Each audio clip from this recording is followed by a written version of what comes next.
Sejarah Kebudayaan Islam kelas 9 oleh Sajuri SPDI.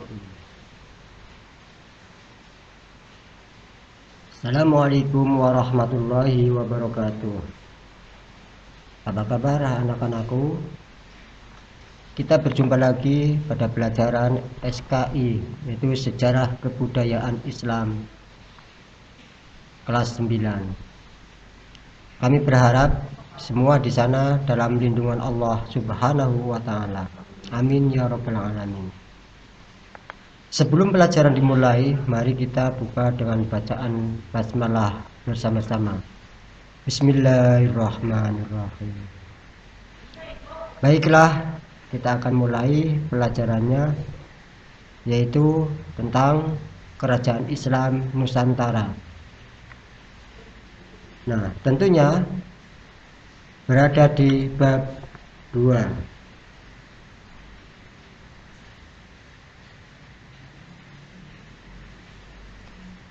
Kerajaan Islam di Nusantara. Namun demikian, sebelum kalian mempelajari lebih jauh, perlu kalian ketahui dulu, yaitu kompetensi dasar atau kompetensi yang harus kalian miliki. Yang pertama adalah menghayati nilai-nilai perjuangan yang dicontohkan oleh juru dakwah di Jawa, Sumatera, dan Sulawesi. Selanjutnya yang kedua, menghargai nilai-nilai sejarah perkembangan Islam di Indonesia. Yang ketiga, memahami sejarah kerajaan Islam di Jawa, Sumatera, dan Sulawesi. Dan yang terakhir, menceritakan sejarah kerajaan Islam di Jawa, Sumatera, dan Sulawesi. Nah, untuk konsep atau materi, yaitu kerajaan Islam di Sumatera, yaitu Kerajaan Samudra Pasai, Kerajaan Islam Aceh Darussalam. Sedangkan kerajaan Islam di Pulau Jawa yaitu Kerajaan Demak, Kerajaan Islam Pajang, Kerajaan Islam Mataram, Kerajaan Islam Cirebon, dan yang terakhir Kerajaan Islam Banten. Nah, sedangkan kerajaan Islam di Sulawesi yaitu Goa dan Talo.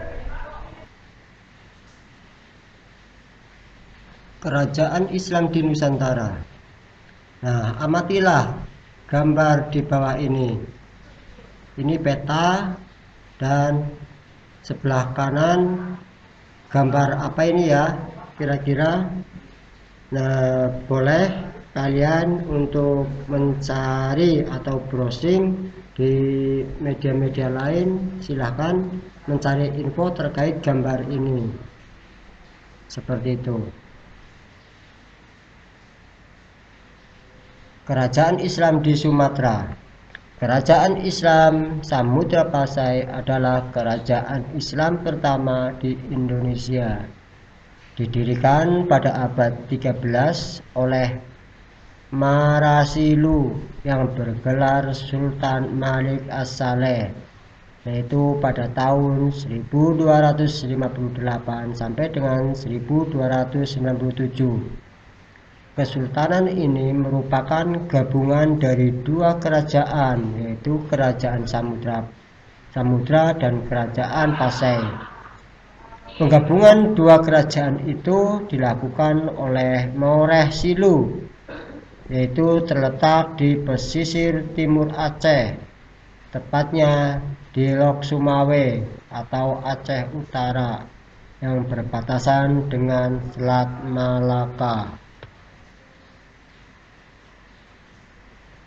Nah, ini kira-kira peta kerajaan Samudra Pasai yang sebelah kiri. Untuk yang sebelah kanan yaitu Makom Marasilu yang bergelar Sultan Malik As-Saleh pada tahun 1258 sampai dengan 1297. Nah, untuk raja-raja yang memerintah kerajaan Pasai, yaitu pertama Malik As-Saleh pada tahun 1258 sampai dengan 1297. Sedangkan Sultan Malik Kutahir 1297 sampai dengan 1326. Sultan Malik At-Tahir II yaitu pada tahun 1326 sampai dengan 1348. Yang terakhir Sultan Zainal Abidin 1349 sampai dengan 496. Kerajaan Aceh Darussalam. Kesultanan Aceh didirikan oleh Sultan Ali Muhayyad Shah pada tahun 1563. Setelah melepaskan kerajaan Piaji tahun 1564, kerajaan Aceh di bawah pimpinan Sultan Alauddin Al-Qahar, yaitu pada tahun 1537 sampai dengan 1568. Sultan Alauddin Al-Qahar menyerang kerajaan Johor dan berhasil menangkap Sultan Johor. Namun, kerajaan Johor tetap berdiri dan menentang Aceh. Pada masa kerajaan Aceh dipimpin oleh Alauddin Riyad Shah.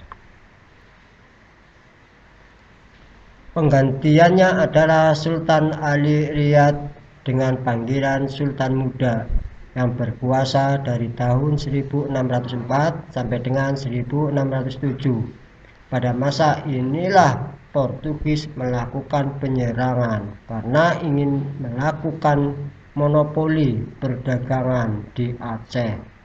Tapi usaha ini tidak berhasil. Setelah Sultan Muda digantikan oleh Sultan Iskandar Muda dari tahun 1607 sampai 1636, kerajaan Aceh mengalami kejayaan dalam perdagangan.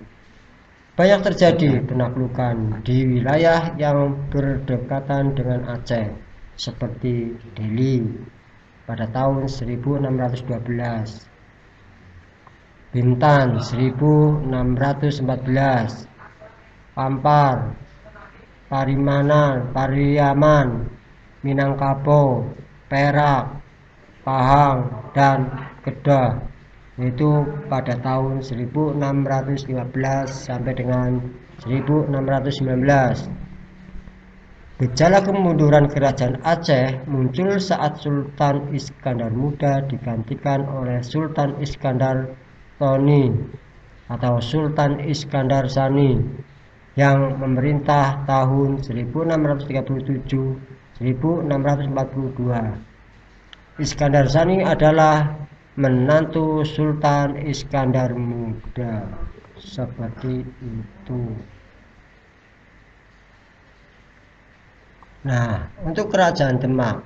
Kerajaan Demak berdiri tahun 1500 sebagai sebuah kerajaan yang terletak di daerah Bintoro, dekat muara Sungai Demak. Raja-raja yang memerintah di Demak yaitu Raden Fatah sebagai pendiri dan raja pertama, Puspati Unus, Sultan Trenggono, dan Sultan Prawoto. Kerajaan Mataram. Mataram berdiri pada tahun 1586 dengan raja pertamanya Sutawijaya yang bergelar Penembahan Senopati. Setelah penambahan Senopati wafat pada tahun 1601, dia dimakamkan di Kota Gede, Yogyakarta. Kemudian dilanjutkan putranya yang bernama Mas Jolang, Raden Mas Rangsang atau Sultan Agung. Mataram mencapai kejayaan pada masa Sultan Agung. Pengaruh Mataram memudar setelah Sultan Agung meninggal pada tahun 1645 Masehi. Kerajaan Cirebon. Asal-usul nama Cirebon terdapat dua pendapat. Menurut Babat Cirebon menyebutkan bahwa kota Cirebon berasal dari kata ci dan rebon atau udang kecil. Nama tersebut berkaitan dengan kegiatan para nelayan di Muara Jati, Dukuh, Pasambangan, yaitu membuat terasi dari udang kecil atau rebon. Adapun versi lain yang diambil dari kitab Nagara Kertabumi menyatakan bahwa kata Cirebon adalah perkembangan kata caruban yang berasal dari istilah Carumban yang berarti pusat percampuran penduduk. Nah, Kerajaan Banten. Kerajaan Banten adalah sebuah kerajaan Islam yang pernah berdiri di Tatar Pasundan, yaitu Provinsi Banten, berdiri sekitar tahun 1526. Ketika Kesultanan Cirebon dan Kesultanan Demak memperluas pengaruhnya ke kawasan pesisir barat Pulau Jawa dengan menaklukkan beberapa kawasan pelabuhan, kemudian menjadikannya sebagai pangkalan militer serta kawasan perdagangan sebagai antisipasi realisasinya perjanjian antara Kerajaan Sunda dan Portugis, yaitu pada tahun 1522 Masehi. Nah, untuk kerajaan di Sulawesi. Kerajaan di Sulawesi yaitu Goa dan Talo. Kerajaan Goa Talo merupakan gabungan dari dua kerajaan yang berasal dari garis darah yang sama, yakni Kerajaan Goa dan Talo. Para sejarawan kerap menamakan Kerajaan Goa Talo ini dengan sebutan Kerajaan Makassar. Namun akhirnya nama Kerajaan Goa yang tetap paling populer. Para sultan berasal dari garis keturunan Goa, sedangkan untuk Perdana Menterinya berasal dari garis Talo. Nah, untuk penyatuan dua kerajaan ini membangkitkan kekuatan besar di Pulau Sulawesi bagian selatan. Nah, untuk nama Tuni Palangga diangkat menjadi raja pertama Kerajaan Goa Talo, yaitu Perdana Menteri dari Talo. Nah, untuk nama Napakata Tanah Daeng Padulung, mereka melakukan ekspansi kerajaan tetangga yang terletak di pedalaman Bugis dan perairan Teluk Bone.